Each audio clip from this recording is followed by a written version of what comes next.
Umarangkada na ang 3 araw na tigil pasada ng grupong Manibela bilang pagkondena sa katiwalian sa gobyerno. At may ulat on the spot si Oscar Oida. Oscar? Yes, Connie, alas 6 ng umaga hanggang alas 10 ng umaga, nagtipon-tipon dito sa may Philcoa, sa may Commonwealth Avenue, Quezon City, ang mga miyembro ng grupong Manibela. Hawak ang mga placard at tarpaulin, ipinagsigawan nila ang kanilang sama ng loob. Saan nila ay korupsyon sa gobyerno, partikular sa DPWH.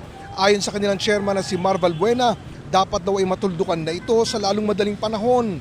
Isinabay na rin nila ang kanilang kampanya na maibalik na ang 5 taon na prangkisa ng mga tradisyonal na jeep.